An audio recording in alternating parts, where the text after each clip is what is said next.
ఈరోజు మనం ఈ వీడియోలో వాకింగ్ చేసే విధానం గురించి తెలుసుకుందాం. కొంతమంది ఏ విధంగా చేస్తారో అలా చేయకుండా ఉండడం వల్ల మనకి ఎన్ని ప్రయోజనాలు ఉంటాయి అనేది ఈ వీడియోలో తెలుసుకోబోతున్నాము. అలాగే ఈ వీడియో చూస్తున్న వాళ్ళు షేర్ చేయండి, సబ్స్క్రైబ్ చేయండి, లైక్ చేయండి. అబ్బా, మీరు ఇచ్చే సపోర్ట్ మన ఛానల్కి అవసరము. అలాగే మీరు షాపింగ్ చేయాలనుకుంటున్నారా అయితే మన ఛానల్ కామెంట్ బాక్స్లో లింక్ ద్వారా షాపింగ్ చేయడం వల్ల మీకు తక్కువ ప్రైస్కే ఎక్కువ వస్తువులు వస్తాయి. కాబట్టి వెళ్ళి షాపింగ్ చేయండి, హ్యాపీగా ఉండండి. ఇప్పుడు వీడియోలోకి వెళ్దాం.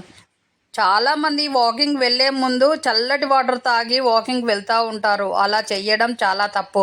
మనం వాటర్ చల్లటివి తాగి వాకింగ్ చేయడం వల్ల బాగా వేడిగా అవుతాం కాబట్టి గుండె మీద ఎఫెక్ట్ పడుతుంది. కాబట్టి కొంచెం గోరువెచ్చని వాటర్ తాగి వాకింగ్ వెళ్ళడం, అదే వాటర్ తాగినాక ఒక 10 నిమిషాలు కూర్చొని వెళ్ళడం వల్ల మనకి ఏ ఎఫెక్ట్ లేకుండా హెల్తీగా ఉంటాము. వాకింగ్ చేసిన లాభం మనకు ఉంటుంది. అలాగే చాలామంది లేవగానే కాఫీ, టీ తాగిన తర్వాత వాకింగ్ వెళ్తూ ఉంటారు. అలా చేయకూడదు. కాఫీలు, టీలు అసలు తాగకుండా వాకింగ్ చేసి వచ్చిన తర్వాత కాఫీలు, టీలు తాగినా పర్వాలేదు, కానీ కాఫీలు, టీ తాగి వాకింగ్ అసలు వెళ్ళకూడదు. దానివల్ల చాలా ఎఫెక్ట్ పడుతూ ఉంటుంది బాడీ. మనం వాకింగ్ చేసిన ప్రయోజనం మనకు దక్కకుండా పోతుంది. చాలామంది వాకింగ్ చేసేటప్పుడు మెడని ఇలా పెట్టి బాగా స్పీడ్గా నడుస్తూ ఉంటారు. ఆ మెడ ఇలా వంగే ఉంటుంది. అలా మెడ వంచి చేయడం వలన మొత్తము బరువంతా భుజాల మీద, బాడీ మీద మొత్తం పడి మన మెడ మొత్తము నొప్పిగా తయారవుతుంది.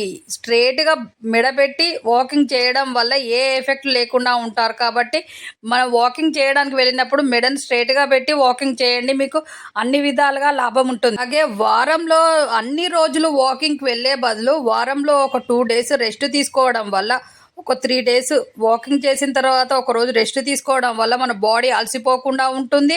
అలాగే మనము ఒకరోజు రెస్ట్ తీసుకున్న రోజు చిన్న చిన్న వ్యాయామం, ఎక్సర్సైజ్ చేయండి. అలా చేయడం వల్ల మన బాడీకి రెస్ట్ ఇచ్చినట్టు ఉంటుంది. వెరైటీగా మనము బాడీకి అలవాటు చేసిన ఫలితం ఉంటుంది. కాబట్టి మనం హెల్తీగా ఉండగలుగుతాం. కాబట్టి వారంలో 2 రోజులు వెరైటీగా మీరు ఎక్సర్సైజ్ చేయండి ఇంటి దగ్గరే ఉండి.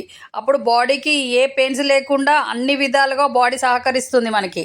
అలాగే వాకింగ్ చేసే విధానము, కాళ్ళు కొంచెం దగ్గర వేయకుండా చాలా దూరంగా అడుగులు వేయండి. అలా వేయడం వల్ల మనకు చాలా ప్రయోజనాలు ఉంటాయి.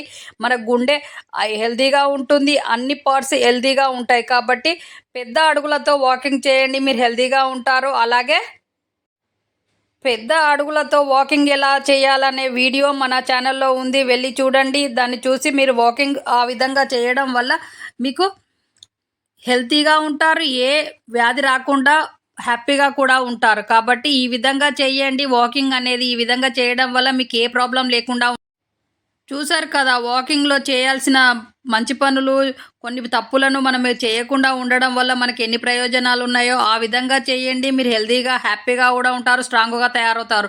నెక్స్ట్ వీడియోలో మళ్ళీ కలుద్దాం. మీ చేతిలోనే మీ ఆరోగ్యం ఉంది. నా సబ్స్క్రైబర్లు పూర్తి ఆరోగ్యవంతులు.